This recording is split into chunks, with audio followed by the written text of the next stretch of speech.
आज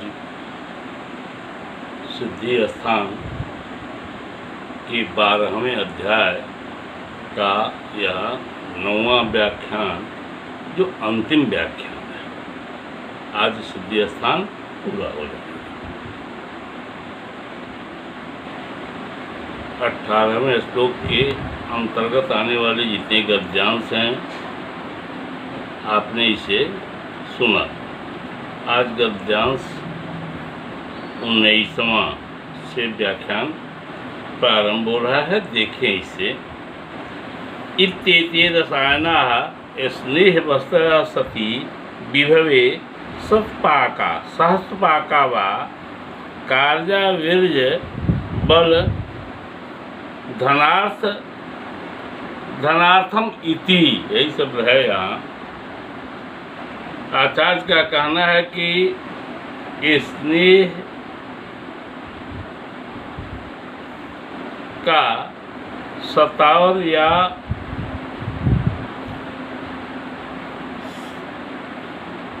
सहस्त्रवार पाक जो ऊपर बताए गए हैं 3 रसायन स्नेह वस्तुओं के, वह धनी मानी व्यक्तियों के लिए बताए गए हैं। और जितना बार इसके संस्कार किए जाएंगे और जितना बार इसका पाक किया जाएगा, 100 बार 1000 बार, जितना बार भी, इससे इन वस्तुओं के वीर्य और बल की वृद्धि हो जाती है। अर्थात एक बार स्नेह पाक की जो विधि बताई गई है, उसी विधि के अनुसार 100 बार या 1000 बार इसका पुनः पाक कर दिया जाए तो ऊपर के वस्तुओं में जो गुण बताए गए हैं, वही गुण अत्यधिक मात्रा में बढ़ जाते हैं। अर्थात जो गुण बताए गए हैं उनकी क्षमता और बढ़ जाती है और ज़्यादा गुणवान हो जाते हैं। देखिए श्लोक 20, 21 और 22। इत्येते वस्तया स्नेहश्च उक्ता यापन संगीता स्वस्थानाम आतुराणाम च वृद्धानाम च अविरोधिनः अतिव्यवायशीलानाम शुक्र मांस बलप्रदा सब रोग प्रशमना सर्वेष्वृत्तिषु यौगिका नारीणाम अप्रजातानाम नराणाम च अप्यपत्यता उभयार्थकरा दृष्टा स्नेह वस्ती निरूहयो। देखिए आचार्य कितना ध्यान रखते हुए इन बातों को कह रहे हैं कि यापन नामक स्नेह और निरूह वस्तुओं का जो विधान यहाँ बताया गया है, ये बस्तियाँ स्वस्थ, रोगी और वृद्ध व्यक्तियों के लिए अविरोधी अर्थात कोई भी हानि नहीं करने वाली, अत्यंत मैथुन करने वाले जो व्यक्ति हैं उनमें शुक्र मांस और बल को ये देने वाली हैं। ये बस्तियाँ सभी रोगों को दूर करती हैं तथा प्रत्येक ऋतु में इसका प्रयोग हो सकता है। जिन स्त्रियों को संतान नहीं है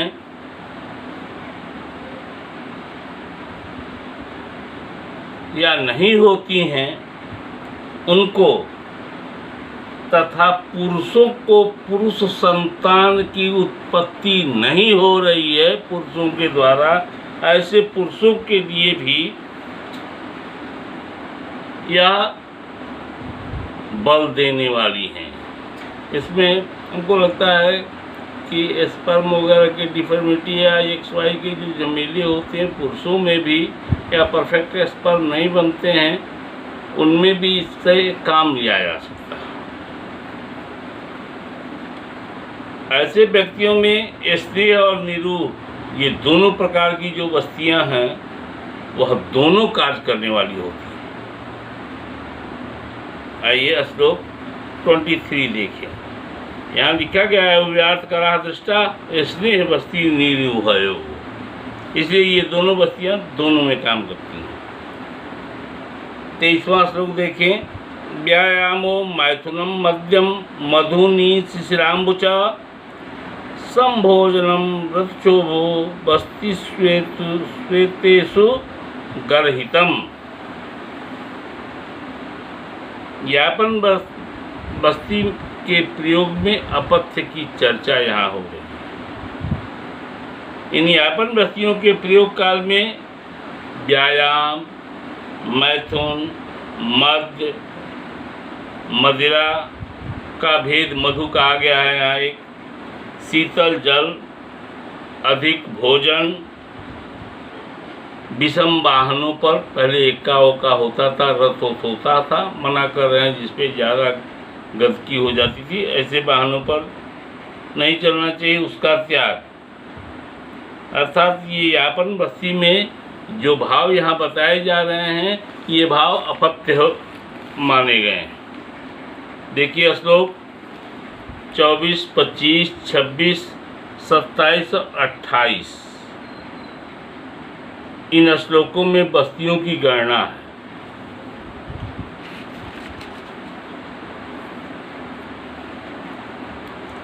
विंशतिर् विस्करैर् त्रिशत प्रतुदै प्रसाहैर्नव विंशतिश्च तथा सप्तविंशतिश्च अम्बुचारिभिः नव मत्स्यादिभिश्चैव शिखकल्पेन वस्तया 10 कर्कटाद्यैश्च कुर्मक्लेन वस्तया मृगै सप्तदशै कोनविंशति विस्करैर्नव अनूपैर् दक्षशिखी वद भूयश्चैव 14 एकोनत्रिंशदित्येते सह स्नेहै समासतः प्रोक्ता वीरस्तरसो भिन्ना देशते षोडशोत्तरे एते माक्षिक संयुक्ता कुर्वन्ति अतिवर्षम नरम नाति योगम स्तम वितास्ते च कुर्वते। ध्यान दीजिए, आचार्य के कथन पर यहाँ गणना बता रहे हैं। यहाँ की गणना में करीब करीब इन श्लोकों में 216 बस्ती मैंने बताई, इसकी चर्चा आचार्य कर रहे हैं, जिसमें अन्न बस्ती 3, विस्कर पक्षियों से 20, प्रतूत पक्षियों से 30, प्रसाह प्राणियों से 29, अम्बुचर से 27, मत्स्य आदि से 9, केका आदि से 10, मृगों से 17, विस्कृत पक्षियों से 19, आनुक प्राणियों से 9 और स्नेह बस्तियाँ 29, बृहस्पति से 14। इस प्रकार 236 बस्तियाँ होती हैं। यदि इन्हें मधु मिलाकर दिया जाए तो अति विस्तर हो जाती हैं, अर्थात ये अति वृष भाव को उत्पन्न करती हैं। फिर से समझें, अर्थात मैथुन करने की शक्ति बढ़ाती है ये बस्तियाँ। मधु के साथ प्रयुक्त होने से अति योग, अयोग या स्तंभन का भय नहीं रहता है। श्लोक 29 देखें। यह बस्तियाँ जब दी जाती हैं तो किसी भी कंडीशन में ये आंतों से बाहर नहीं आए तो आप क्या करेंगे? मृदुत्वा अन्न निवर्तन्ते यश त्वेते प्रयोजिता समुत्तैर्वस्तिभिः तीक्ष्णया अस्थापया क्षिप्रमेव सा।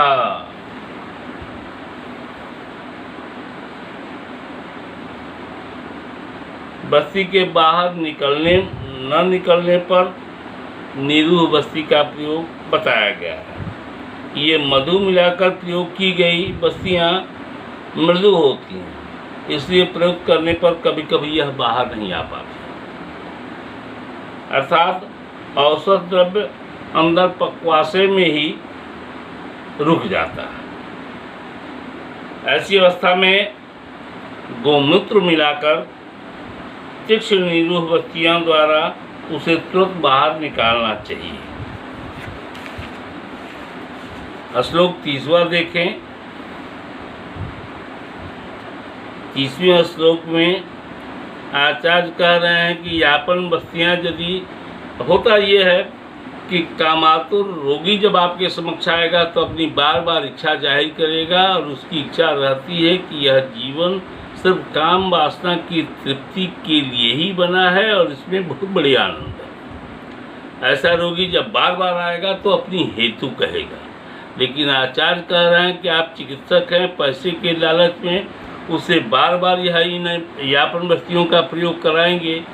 ऐसी अवस्था में यह नुकसान भी करती हैं। इसी पर आचार्य 30वें श्लोक में बोल रहे हैं। सोफाग्नि नाश पांडु तो सूदार्श प्रकृति का स्यूर्ज्वरश्च अतिसारश्च यापनात्य अर्थ सेवनात्, अर्थात यापन बस्तियों के अधिक प्रयोग से जो हानियाँ होती हैं वह शोथ है, अग्निमांद है, पांडु रोग है, शूल है, अर्श है, प्रकृति का है, ज्वर और अतिसार हो जाता है। फिर आगे 31वें श्लोक में इसकी चिकित्सा बता रहे हैं आचार्य। अरिष्ट क्षीर सिद्धाद्या तत्ष्टादीपनी क्रिया युक्त्या तस्मान नीचेवेत यापनाश्च प्रसंगता,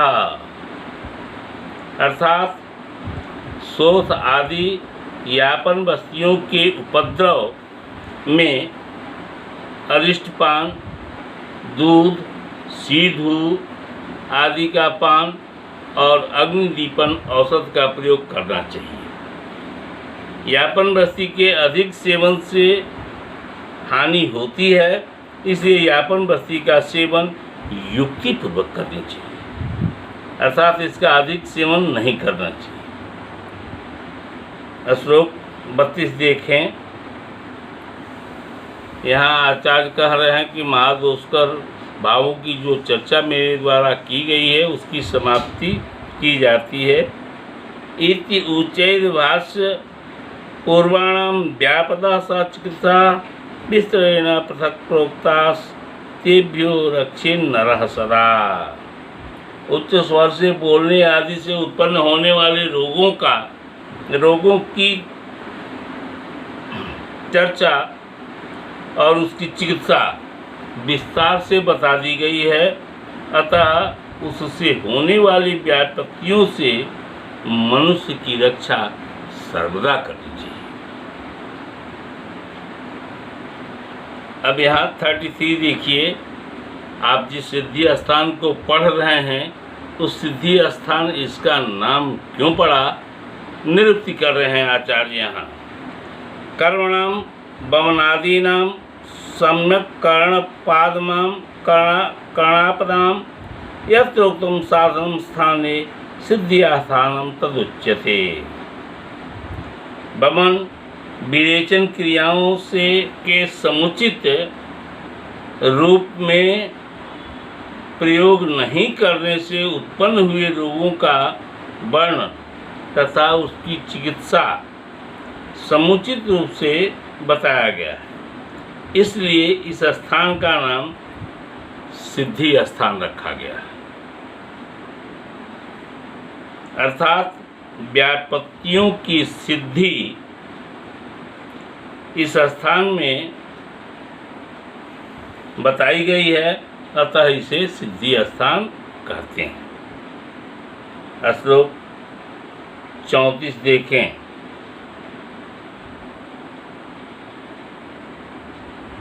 इत्याध्याय शतम विंश मात्रेयम मुनि वांग्मय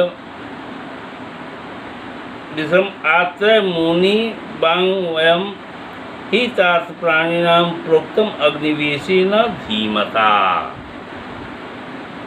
इस तरह अग्निवेश संहिता की अध्याय संख्या बताते हुए आचार्य कह रहे हैं कि प्राणियों की हित की कामना से बुद्धिमान अग्निवेश ने आत्रेय मुनि के इस वाङ्मय को 120 अध्यायों में यहाँ बताया है।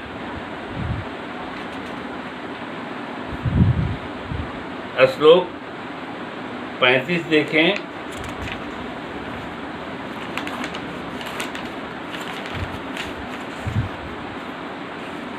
यहाँ आचार्य संगीता के अध्यापन से लाभ की बात कर रहे हैं।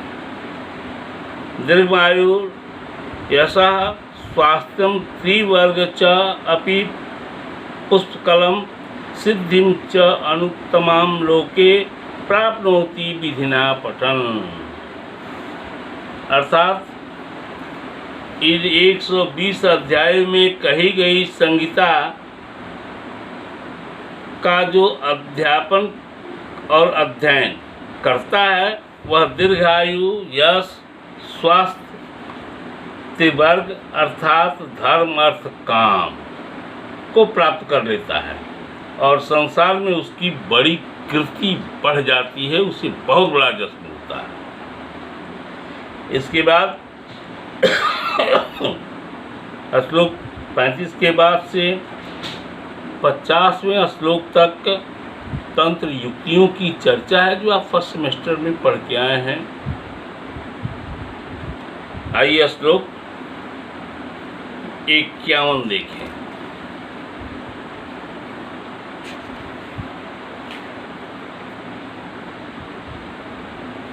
इदम अखिलम अधित्य सम्यक अर्थान विनशति यो विमना प्रयोग नित्यः स मनोज सुख जीवित प्रदाता भवति धृति स्मृति बुद्धि धर्म वृद्धा।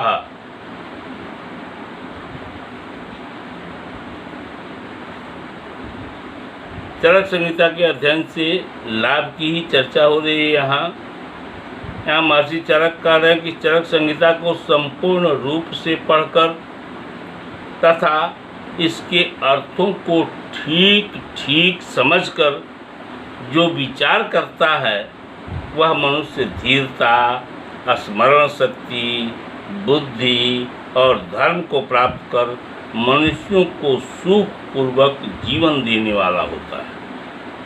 अर्थात वह मनुष्य सभी प्रकार के रोगों को दूर करने वाला हो जाता है। खूब बढ़िया बढ़िया चिकित्सक। श्लोक 52 देखें। यस्य द्वादशसहस्री हृदय तिष्ठति संहिता सो अर्थ सविचारज्ञ चिकित्सा कुशलश्च सः।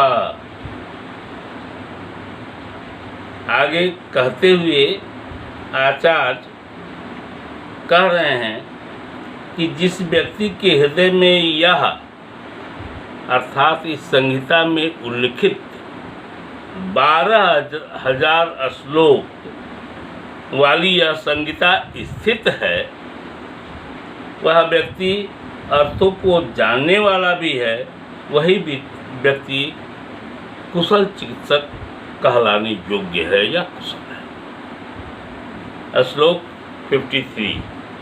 यहाँ दो बात तो आप जान गए कि इस पूरे संहिता में 120 अध्याय हैं और कुल 12,000 श्लोक हैं। ध्यान रखने की योग है।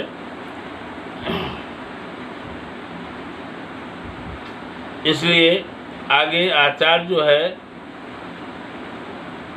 53वें श्लोक में इस चरक संहिता के महत्व को प्रतिपादित कर रहे हैं। रोगांस तेषां चिकित्सां च स किमर्थं न बुध्यते चिकित्सा व निवेशस्य सुस्थातुरहितं प्रति यदि हस्ति तद्यंत्र अन्यत्र अन्ये हस्ति न तत्क्वचित्। अर्थात